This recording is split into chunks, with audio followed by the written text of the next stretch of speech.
میں نسرین جلیل ہوں۔ اکثر لوگ مجھ سے سوال کرتے ہیں کہ آپ ایم کیو ایم آپ نے کیسے جوائن کی، آپ سیاست میں کیسے آئیں؟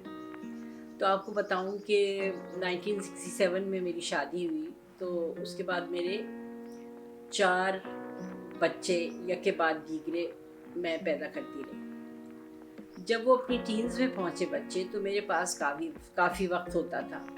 اس وقت میں نے بہبود کا ادارہ جوائن کیا، جہاں میری دوست فریدہ شفیق پہلے سے غریب اور نادار بیمار خواتین اور بچوں کی بقیہ ممبران کے ساتھ مل کر خدمت کر رہی تھیں۔ 2 ڈاکٹرز فری آف چارج ان تمام جو لوگ آتے تھے غربا، ان کو چیک اپ وہ کرتی۔ دوائیاں 2 روپے کے عوض مفت فراہم کی جاتی۔ میرا کام تھا کہ ہفتے میں 3 مرتبہ نسخہ دیکھ کر دوائیاں ڈسپینس کرتی تھی، اور اس کے ساتھ ساتھ ان لوگوں کو سمجھاتی تھی کہ دوائیاں کس طرح سے لینی ہے، کتنی خوراک ہے وغیرہ۔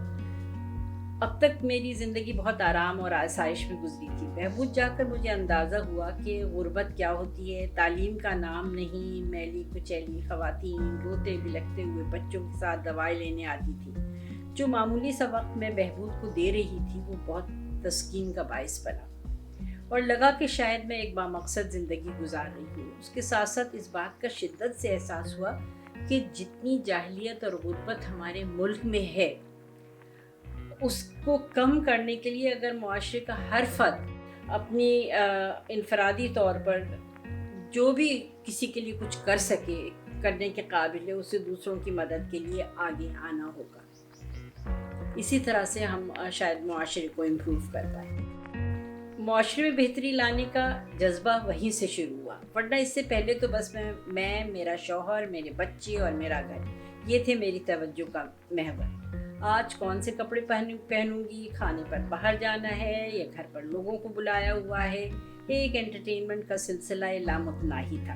مہاجر قومی موومنٹ کے قائد الطاف حسین تھے، اور لوکل گورنمنٹ کے 1987 الیکشنز کے وقت وہ جیل میں تھے، اور انہیں مہاجر قومی موومنٹ کے کارکنان نے جیل کی دیواریں توڑ کر رہا کروایا تھا۔ الطاف حسین کے بارے میں ایک تجسس تھا کہ کیسے ایک نوجوان جو تلاش معاش کے لیے امریکہ گیا اور وہاں ٹیکسی چلا کر گزر بسر کیا، وہ نوجوان اپنے اور اپنی پارٹی کے منشور اپنے نظریے کو لے کر اتنا پاپولر ہو گیا کہ ہر کسی کی نظر اس پر تھی۔ ہم فتیاب علی خان کے گھر پہنچے تو کمرے میں بمشکل 20-25 افراد ہوں گے، گنتی کے چند لوگ تھے جو ان کو سننے یا دیکھنے کے لیے آئے تھے۔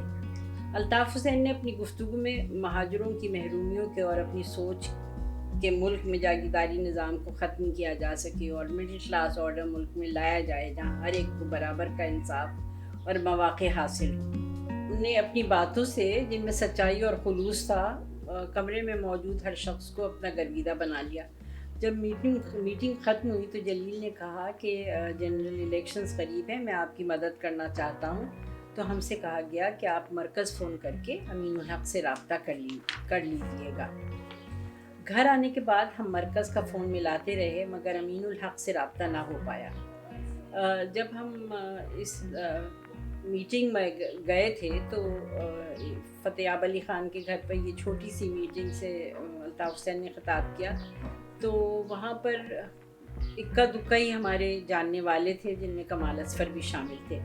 تو جب ٹیلی فون نہیں ملا امین الحق سے تو ہم نے پھر کمال اصفر سے رابطہ کیا۔ انہوں نے کہا کہ آپ اگر کچھ کرنا ہی چاہتے ہیں تو بیگم سلمیٰ احمد کی سربراہی میں ایک کمیٹی بنائی گئی ہے، حق پرست تعاون کمیٹی، وہ آنے والے الیکشنز کے لیے فنڈز اکٹھا کر رہی ہے، ان کے ساتھ آپ شامل ہو جائیے۔ جلیل اور میرا تعارف سلمیٰ احمد سے ہوا۔ ہمارے ساتھ عائشہ اسلام اور ان کے شوہر دونوں بھی تھے۔ ہمارا کام تھا کہ شہر کے نامی گرامی افراد کی ہم ایک لسٹ بنا کر ہم سب مل کر ان کے پاس جائیں، اور جن دن میں جو چندہ جمع ہو وہ ہم رات کو الطاف حسین کو دے دیں۔ تو ہم نے یہی کیا کہ روز رات کو 90 جا کر الطاف حسین کو ہم جو بھی جمع کرتے تھے دن میں وہ لے جا کر الطاف حسین کو دے دیتے تھے۔ یہ سلسلہ تقریباً 1 ماہ جاری رہا، اور ہماری ملاقات روز الطاف حسین سے ہوتی رہی. جیسے مٹھو سیٹھ تھے، ہم نے جب ان سے مہاجر قومی موومنٹ کے الیکشن فنڈ میں کنٹریبیوٹ کرنے کے لیے کہا تو انہوں نے کہا کہ میری شرط یہ ہے کہ الطاف حسین سے میری ملاقات ذاتی طور پہ ہوگی تب میں کنٹریبیوٹ کروں گا. تو ہم نے الطاف حسین سے ان کو ملوایا تو انہوں نے 25,000 روپے چندہ دیا. اتنے عرصے میں ہمیں روز مرکز جانے کی عادت ہو گئی اور پھر الطاف حسین سے گفتگو. باہر رہ کر آدمی چیزوں کو آبجیکٹیولی دیکھتا ہے. بہت ساری چیزوں کے بارے میں ہمیں خیال ہوتا تھا کہ شاید MQM کو ان باتوں کا علم نہیں ہے. اس وقت ہمیں یہ احساس نہیں تھا کہ باہر سے بیٹھ کر تبصرہ کرنا، رائے دینا ایک آسان عمل ہے، لیکن ان چیزوں پر عمل درآمد کروانا جبکہ آپ کو گراؤنڈ ریالٹیز اور تمام چیزوں کا ادراک ہو کتنا مشکل ہے. یہ تو بعد میں احساس ہوا کہ تبصرہ کرنا، مشورہ دینا کتنا آسان ہے اور ان پر عمل درآمد کتنا مشکل. ہمیں نائنزیو جانے کی عادت ہو گئی، مگر جلیل اور میں، ہم دونوں کو کبھی خیال بھی نہیں آیا کہ ہم سیاست میں گھستے جا رہے ہیں. ہم ایک ہمدرد کے طور پر جا رہے تھے. میں سمجھتی ہوں بیگم سلمیٰ احمد کا کردار میرے لیے بہت اہم ہے. ہماری، جلیل اور میری، یا شاید صرف میرے سیاسی شعور کو بلڈ کرنے میں نہ صرف ایشوز کے حوالے سے بیگم سلمیٰ احمد نے آگاہی دی بلکہ تاریخ کے حوالے سے بھی انہوں نے بہت کچھ مجھے بتایا، سکھایا.